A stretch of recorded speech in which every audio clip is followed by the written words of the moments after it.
All right. Welcome back into the show. And let's now switch over to some NFL. I waited to do this NFL segment. I'm recording this after the Monday night game. So let's just jump around some NFL games that stood out to me, and I'll give you some of my thoughts. So let's start at Thursday night with the Chiefs beating the Ravens. And this one was an absolutely crazy game, ending the game with a Lamar Jackson drive that was an unbelievable drive that went right down the field, and they scored a touchdown actually to tie the game, and we're about to go for two, but you realize that Isaiah Likely's toe was on the line, and the Ravens lost that game. But really an unbelievable game. Lamar actually played pretty decent, in my opinion. He ran the ball really, really well in this game. Throwing the ball, I feel like you could have expected more, but that's always a Lamar Jackson performance. There's things where there's times where you expect more, and there's times where he looks like the best quarterback in football, and that's what it is. Sometimes you have that. But in this game, I thought overall he played really, really well. He really got Likely involved. Likely was unbelievable with 9 receptions, 111 yards, and they used their running attack pretty well. Derrick Henry had an okay game, only 46 yards rushing. But the Chiefs were just a little too much. Mahomes threw for 291, touchdown and interception. He had a couple throws where I was like, man, what is he doing? They weren't the best throws in the world. He probably shouldn't have thrown 2 or 3 interceptions in this game. The Chiefs couldn't get their running game going too much either. Pacheco only 45 yards. He had a rushing touchdown, but they got Rashee Rice going. Rashee Rice was awesome. And then Xavier Worthy's going to be a stud for this team. He is so fast, dude. He had a rushing touchdown in this game, a 21-yard rush. And then he had a deep receiving touchdown as well. Andy Reid loves those weapons. So I feel like the Chiefs, of course, are going to be dangerous. With their defense, I expected them to have a little bit of a better game, but again, they're going against the Ravens. These are two teams that are just going to be really, really good throughout the year, just like Aaron and I talked about in the preview. So I'm not worried about these teams. Unbelievable game. That was a thriller, but the Chiefs were able to get it done. Okay, let's go to the game in, I believe it was in Brazil. Yeah. So this game, Eagles, Packers. Eagles were able to win 34-29. Again, looking at the quarterbacks here, Jalen Hurts didn't look the greatest. He threw for, in this game, 278, 2 touchdowns, 2 interceptions. Some of the picks were really, really bad, really bad. I really didn't think he looked great throughout the game. Saquon Barkley looked really, really good. 24 carries, 109 yards, 2 touchdowns. Having a running back for the Eagles, I think, is absolutely huge. It's going to allow them to really turn into a team that's scary, in that part. The Eagles got a lot of weapons here. A.J. Brown looked really good, 5 receptions, 119. Devontae Smith getting involved, 7 receptions, 84 yards.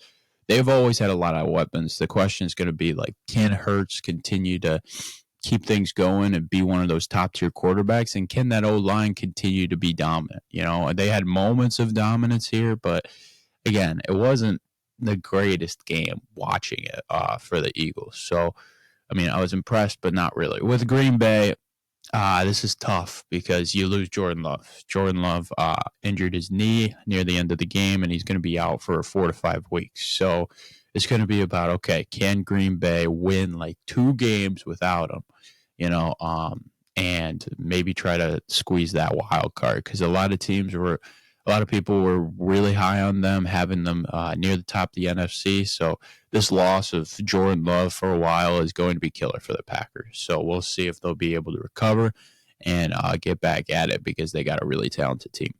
All right, jumping through some of the Sunday games, looking at Bills-Cardinals for a little bit. The Cardinals started out this game really rolling, and looking at it, Kyler Murray actually looked pretty solid. 162, a touchdown. He struggled in the second half a little bit. Their O-line's a little bit meh. Kyler doesn't have too much time. He was able to get some running going, But they also got James Conner going, and the use of Greg Dortch is really high for this team. We didn't see much of Marvin Harrison. I expected a lot more from him, but he wasn't really the main guy. It was more McBride and Dortch. And Dortch was used a lot last year for the Cardinals, but I'm expecting a big year from Dortch now because it looked like that's who Kyler was looking at, and he'll be an elite receiver out of the slot for the Cardinals over there. And then looking at the Bills, Josh Allen looked pretty solid. He started out the game with a fumble, and you're like, man, is he going to be turning the ball over a ton? But after that, like, they went to a more running style, which is what Aaron and I were saying. Like, that would really, really help him. James Cook had 19 carries, 71 yards, and that allowed him to get to the passing game. He only threw 23 passing attempts and had 232 and 2 touchdowns. Just the less you put on his shoulders, the better. He's an elite quarterback. But, like, you shouldn't have to make him throw, like, 40 times, Like, even the Chiefs, they'll go to a running style more with giving Pacheco the ball. Now you got a solid O-line with James Cook. I think it's really going to help them. And they got Keon Coleman involved and Shakir involved as well. So I really think with Buffalo, they look pretty good in this one. Will they continue it is the question. Looking at Patriots-Bengals, I cannot believe the Bengals lost the game. I mean, absolutely crazy. The Patriots won this game 16-10, and the Bengals could not stop the run here. Stevenson was unreal in this game, 25 carries, 120 yards, and a touchdown. Really just looked unbelievable. Really looked unbelievable. And, with the Bengals, man, like, Burrow just no time here. And, again, I was nervous about, like, them not being able to go over the top and Burrow's injury to continue to bother him. And, the Bengals just really, really struggled here. They couldn't get anything going. They struggled to get a run game going. Zach Moss only got 9 carries. It was tough. It was tough to watch this Bengals team, and I wasn't very high on them going into the year. This doesn't look good, man. I mean, Burrow not being able to throw over the top is scary. Yeah, I'm a little nervous if I'm a Bengals fan going into next part of the year. Like, it's going to be tough for them for sure. I want to talk about Bears Titans just a little bit. My Caleb Williams thoughts. Yeah, I mean, the Bears defense and special teams looked awesome. Like, flat out awesome, and there were a lot of storylines going on. I was watching Red Zone throughout Sunday, and I was just like, gosh, if people say that Caleb Williams made this comeback, I'm going to be so upset, because Caleb, to me, just really didn't look that good. He was 14 29, 93 yards, 0 touchdowns, 0 interceptions, and everybody else seemed to carry him. He's got a lot of weapons here, Ndunze, Keenan Allen, DJ Moore, and he got some of them involved but it just didn't look great. And this Titans defense is very meh, very okay. Will Levis pretty much gave them this game, throwing 2 absolutely horrendous interceptions, because the Titans were looking good. They were up like 17-0 to start the game. And then you can see a blocked punt score, and then you see Will Levis just lose his mind and throw 2 terrible interceptions.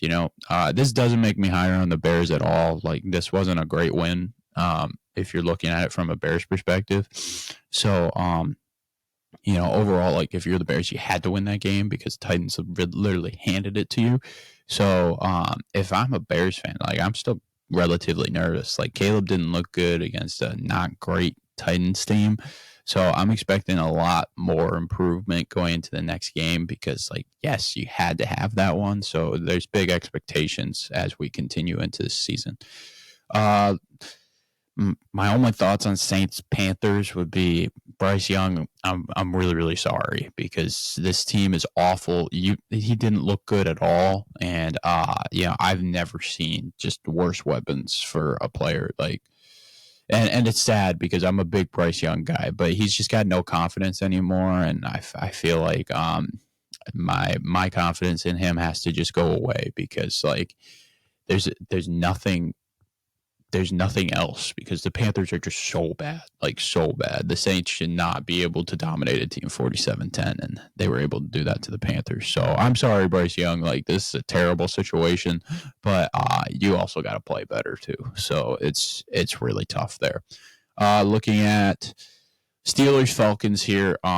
the Steelers, dude, they're gonna win sloppy games, and this defense is flat out awesome. I was all in on this defense right away, and that's because of TJ Watt. TJ Watt is a man, Mike Tomlin, and them able to create a great defensive system.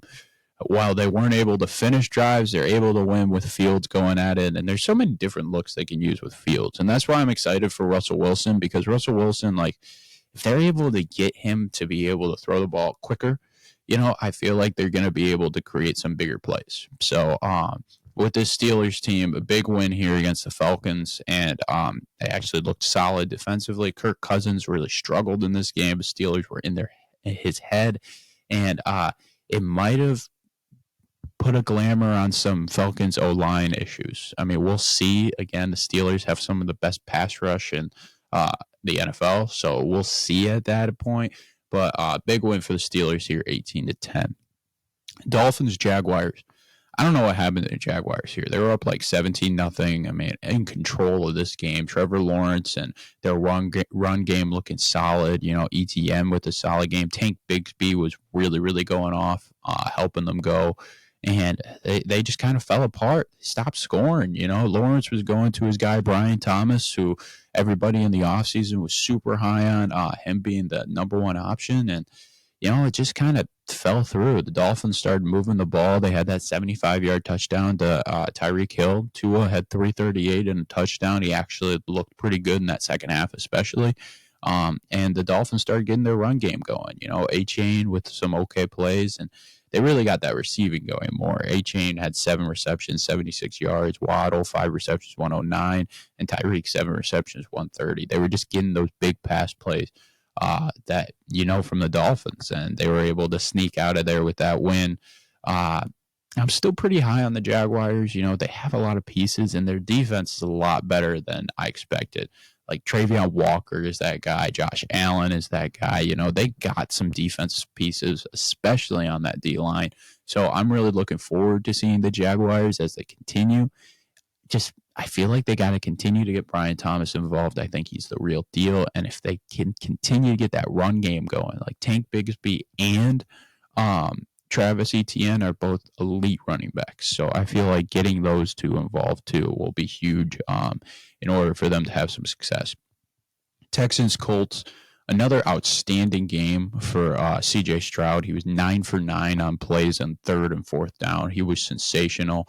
And they were able to get a run game going. Joe Mixon, 30 carries, 159. That just helps out Stroud so much, and with it, like Stroud was able to get Diggs involved. Diggs had 2 touchdowns.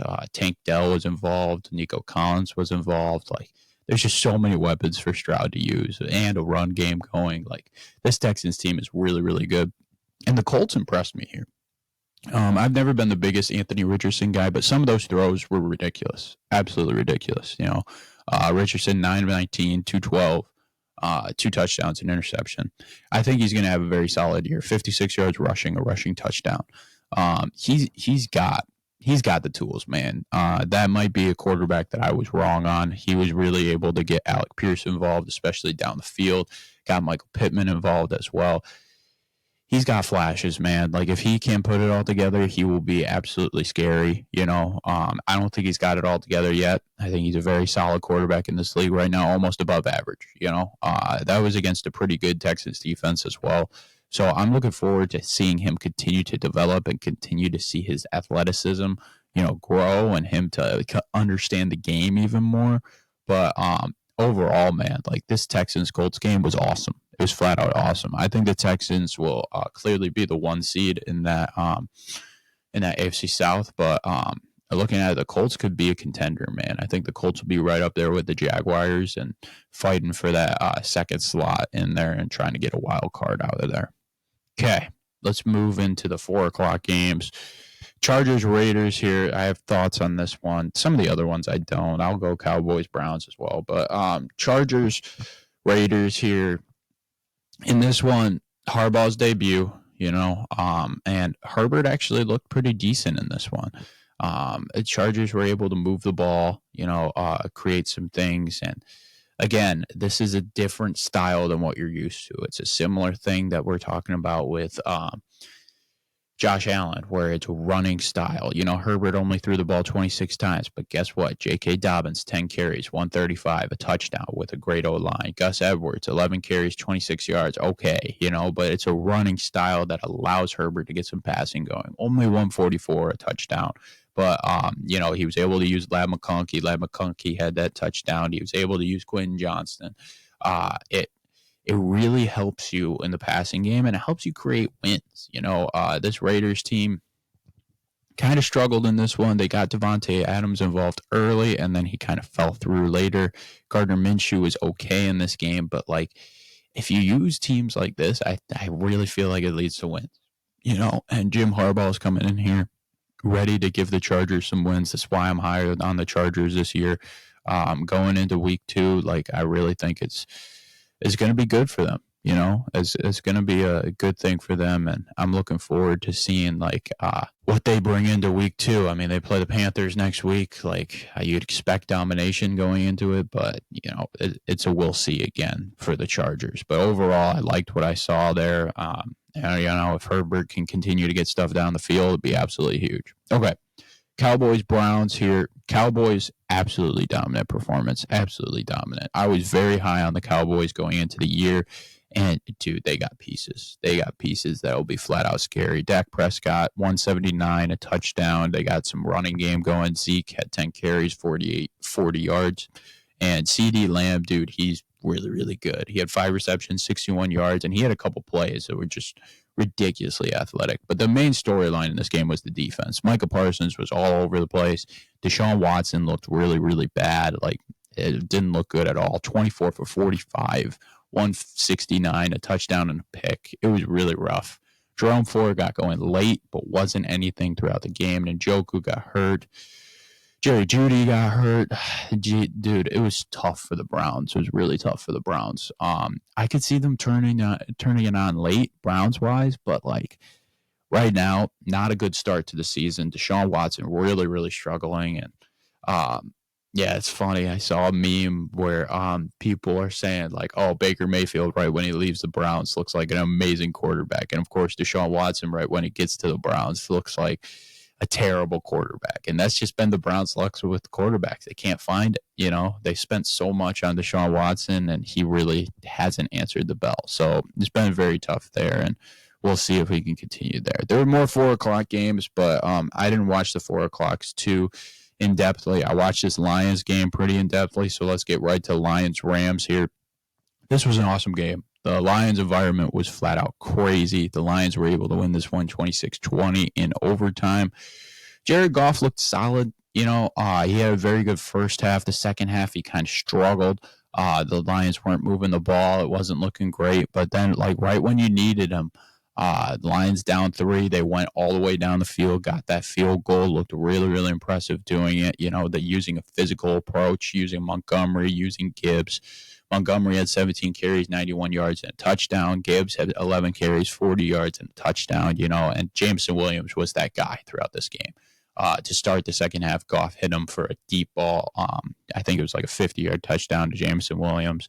Amon-Ra, while he struggled, it didn't matter. Goff was able to figure it out, and the thing is the defense didn't look the greatest. Stafford was 34 for 49, really just getting the ball down, and he took our D-line out of it. Hutchinson struggled to get to the quarterback, and Stafford was just making quick reads, getting the ball out. Puka Nacua left this game injured, but Cooper Kupp was the man. Cooper Kupp had 21 targets, 14 receptions, 110, a touchdown. It seemed like a lot of people forgot about him. He's really, really good at football still. So, the Rams looked really, really good. Tyler Johnson had 5 receptions, 79 yards.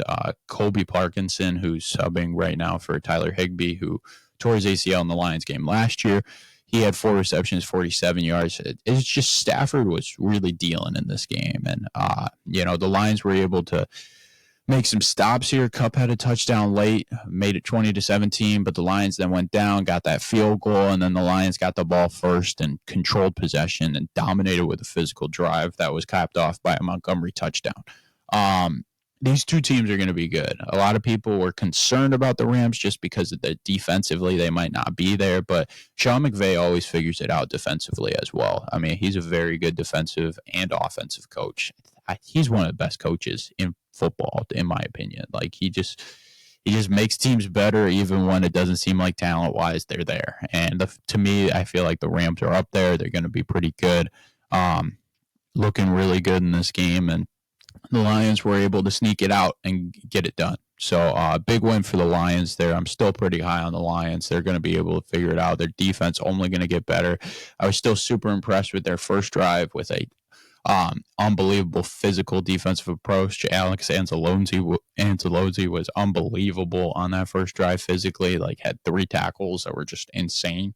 You know, there's just so much in Detroit that's impressive. So I'm really excited as a Lions fan to continue watching them, and it's going to be fun. It's going to be fun. And now the Monday night game, 49ers able to win 32-19. And dude, like in this game, I was pretty high on the Jets, not going to lie. Like I thought the Jets were going to be able to create some things and make it tough on them and be able to create a close game here. But, you know, this D line for the 49ers is just so dominant. Nick Bosa was near Rodgers every single time. Rodgers trying to get it off quick, but it was very, very difficult. Though their second drive, though, like I was really impressed with how they moved the ball down the field. Rodgers using play action, being able to get Garrett Wilson involved. Garrett Wilson had a solid game here, 6 receptions, 60 yards. Allen Lazard was awesome, 6 receptions, 89 yards, 2 touchdowns. And that's how you use these guys, you know. You got to be able to use play action, like get Breece Hall involved. But the thing is, they couldn't get Breece Hall going. He was less than 5 yards a carry, 3.4 yards a carry, 16 carries, 54 yards a touchdown. Breece Hall, like you got to get him involved. And this O-line, like they spent a lot on it this offseason, and I expected a little more. I get it. You're going against a very, very tough defense in the 49ers that have just such a great D-line, but I expected just a little more from this O-line. They struggled to get going here. Brock Purdy, to me, looked pretty good in this game. 19 for 29, 231, 0 touchdowns, 0 picks.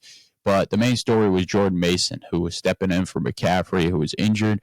28 carries, 147, a touchdown. A lot of people talking about, oh, it could be a 2-man running attack, blah, blah, blah. The 49ers have always done 2-man running attack. They always use the backup running back because of McCaffrey's injury problems. Their O-line just creates holes so well, you know, and to me, like I expected more from the Jets defense, which is part of the reason why I was shocked that the 49ers just controlled time and possession throughout this whole game, which was the storyline because the Jets were just never on the field. But I loved how the 49ers used Mason. I loved how they used Debo. Debo was great throughout this game. 5 receptions, 54 yards, a rushing touchdown in this one. They just used their guys so well. You know, Kyle Shanahan just came up with an unbelievable scheme ready for that one. The 49ers are good. They're good. Aaron and I saw a little bit of a drop-off, and I still see a little bit of a drop-off. I could see them being 2 or 3 in the NFC seed-wise, but Brock Purdy looked really good. He's getting a lot better. I love how he's using the running attack a little bit more. You know, I feel like he should still try for it a little more. Only once in this game, but it looked good. You know, but he's being able to get people involved. Kittle had a solid game. Debo, solid game. Juwan Jennings, solid game. And if you continue that, it's only going to be beneficial for your team going into this one. So crazy week 1 of the NFL, but you know, that's going to wrap up the show for today. I appreciate you guys coming on. You know, this was our week 1 and week 2 college football, week 1 NFL, but that's going to wrap up the podcast for today. If you have not already, like and subscribe on YouTube, do what you got to do. And then on Spotify, go give us those 5 stars. 5 stars really help on Spotify. So that'll wrap up the show. Just one this week. It'll just be this one. And then we'll do reactions for next week as well. And then we'll continue things going forward. I'm super excited. You know, this podcast, it's been great, man. It's been so much fun. But that's going to wrap up the show for today. And I'll see you guys next time. Peace.